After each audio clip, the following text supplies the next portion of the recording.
তো আজকে আমি জীবনের প্রথমবার খেলাম অক্টোপাসের মশলা, আর খেলাম অজানা সামুদ্রিক মাছ, দুধের ঠান্ডা কোল্ড ড্রিঙ্কস আর অনেক কিছু। আর এগুলো সবকিছু কই খেলাম, কোথায় খেলাম জানতে হলে সম্পূর্ণ ভিডিওটা দেখতে হবে। তো ওকে গাইস, আমরা কিন্তু চলে এসেছি পালঙ্কি রেস্টুরেন্টে। আর এখানে নাকি অক্টোপাসের মশলা আর কাঁকড়া মশলা পাওয়া যায়। চলো দেখি আমরা কি কি পাওয়া যায়। তো প্রথমে রেস্টুরেন্টে ঢুকতে আমি কিন্তু সত্যি অনেকটা অবাক হয়ে যাই, কারণ আশেপাশে পরিবেশটা এত পরিমাণে ভালো ছিল। চারদিকে গাছপালা, ছোট ছোট ঘর, দেখতে আমার খুবই খুবই ভালো লাগতেছিল। আর এই রেস্টুরেন্টের সবচেয়ে সৌন্দর্য জিনিসটা ছিল এই জিনিসটা, এটা দেখার পর আমার অনেকটা ভালো লাগতেছিল। আর আমি এখানে কিন্তু অনেকগুলো ছবি তুলছি।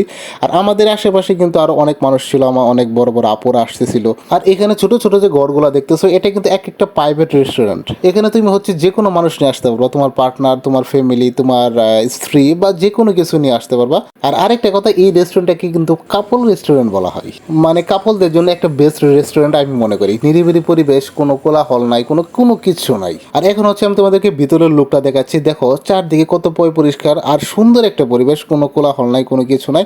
আর এখানে কিন্তু এক একটা টেবিলও দেওয়া আছে, একটা সোফা দেওয়া আছে, যেখানে হচ্ছে আরামসে 2 থেকে 3 জন ইজিলিতে বসা যাবে। ওকে গাইস, আমরা কিন্তু এখন রেস্টুরেন্টের মালিক মোহাম্মদ মিলন ভাইয়ের সাথে বলতেছি যে কি এই রেস্টুরেন্টে কি পাওয়া যায়। তো মিলন ভাই, কি পাওয়া যায় এই রেস্টুরেন্টে?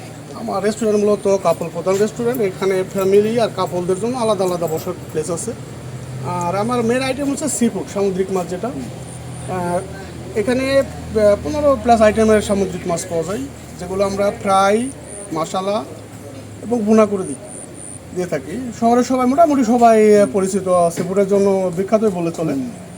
এখানে পাওয়া যায় কাঁকড়া, অক্টোপাস, লবস্টার, রূপচাঁদা, টোনা, লইট্টা, কোরাল সহ 15+ আইটেমের সি ফুড পাওয়া যায়। আর চাইনিজ আইটেম তো অ্যাভেলেবেল সবই আছে, মোটামুটি 100+ আইটেম আমার এখানে পাওয়া যায়।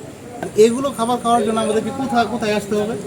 আমাদের লোকেশনটা হচ্ছে সহজ লোকেশন, ঢাকা বাইপাস থেকে আকোয়া বাইপাস রোডে মান্নান নেতার ইটখোলা মোড়।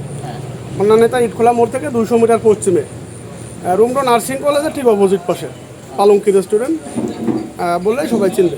A few moments later. তো গাইস, আমরা কিন্তু খাবার অর্ডার করে দিয়েছি। এখন হচ্ছে দেখার পালা কি আসে আর কি আসবে না আসবে, এটা আমি তোমাদেরকে দেখাবো। তো ভিডিওটা সম্পূর্ণ দেখবো, আর ভিডিওটার লাস্টে কিন্তু আরও অনেক কিছু আছে, অনেক কিছু দেখতে পাবা। তো সম্পূর্ণ ভিডিওটা দেখো। আর এদিকে হচ্ছে আমরা খাবারের জন্য অপেক্ষা করতেছিলাম, আর অপেক্ষা করতে করতে আইসা পড়ছিল প্রচুর পরিমাণে বৃষ্টি। দেখো তোমরা যেমনটা দেখতে পাচ্ছ, সেখানে কিন্তু প্রচুর পরিমাণে বৃষ্টি হচ্ছে। আর এখানে দেখো বৃষ্টির মধ্যে কিন্তু আমাদের বাইরে আমাদের জন্য নিয়ে এসেছে সেই অক্টোপাসের মশলা। দেখো এটা লুকটা দেখো একটাবার, ও হো ভাই সাব, দেখো এটা লুকটা একবার তুমি দেখো, আর খেতে তো আরো বেশি ভালো লাগবে। তো এখন হচ্ছে আমি তোমাদেরকে ভালো করে দেখাচ্ছি। দেখো কি দিল আমার হাতে, যেটা দেখতে পাচ্ছ এটা কিন্তু অক্টোপাসের মশলা ছিল। এটা টেস্টটা আমার মনে হয় সেই হবে, আমি তোমাদেরকে টেস্টের ব্যাপারে বলবো।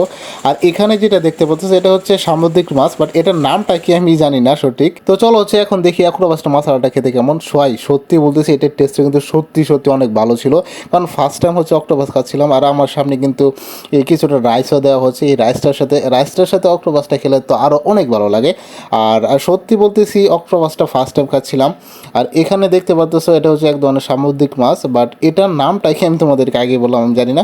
আর এটার যে ঝোলটা ছিল, এই ঝোলটাও কিন্তু অনেক ভালো ছিল। আর আমার সামনে এতগুলো খাবার দিয়েছিল, আমার একার পক্ষে খাওয়া খুবই কষ্ট হয়ে যাচ্ছিল। তো এই জন্য হচ্ছে আমি আর আমার ফ্রেন্ড সার্কেল মিলে সবগুলো আস্তে আস্তে খাই। তো অনেকক্ষণ আমি আর আমার বন্ধু মজা করে খাওয়ার পর আমাদের সামনে কিন্তু এই কোল্ড ড্রিঙ্কসটা এনে দেয়। আর সত্যি বলতেছি এই কোল্ড ড্রিঙ্কসের টেস্টটা এত পরিমাণে ভালো ছিল ভাই, সত্যি অনেক ভালো ছিল, যেটা খাওয়ার পর সত্যি আমার অনেকটা ক্লান্তি দূর হয়ে গেছে। Few moments later. তো আমরা অনেক মজা, অনেক আড্ডা দেওয়ার পর এখন হচ্ছে আমরা রেস্টুরেন্ট থেকে বের হয়ে যাচ্ছি। দেখো একটাবার লোকটা দেখো, রেস্টুরেন্টটা কত পরিমাণে সুন্দর, আর কত গাছপালা, কত সুন্দর ঘর। তো আমার কাছে ভাই পার্সোনালি রেস্টুরেন্টটা খুবই ভালো লাগছিল। পরিবেশটা যেমন সুন্দর ছিল, আর খাবার দাবারগুলো তো আরও অনেক বেশি সুন্দর ছিল। থ্যাংক ইউ সো মাচ ভিডিওটা শেষ পর্যন্ত দেখার জন্য। আরেকটা কথা বলতেছি, এটা কিন্তু আমার প্রথম ভিডিও আউটডোর শ্যুট করা। এরপর হচ্ছে আমরা আরও অনেক জায়গাতে যাব, অনেক রেস্টুরেন্টে দেখাবো, যদি তোমরা like, comment, share and subscribe করো। আর অনেক কিছু দেখানি বাকি আছে। আর এই ভিডিওতে যদি কোনো কিছু ভুল ভ্রান্তি হয়ে থাকে তাহলে ভাই আমাকে ক্ষমা করে দিও, কারণ হচ্ছে এটা আমার প্রথম আউটডোর ভিডিও শ্যুট ছিল। তো একটু নার্ভাস ছিলাম আর একটু ছিলাম, কিন্তু তারপরও অ্যাডজাস্ট করে নিয়েছি। আর ভিডিওটাতে হচ্ছে আমি জানি আরও অনেক কিছু ইমপ্রুভ করা লাগবে, আর অনেক কিছু করা লাগবে। ইনশাল্লাহ এগুলো করবো আস্তে আস্তে, যদি তোমরা লাইক, কমেন্ট, শেয়ার, সাবস্ক্রাইব করো, আমাকে সাপোর্ট করো।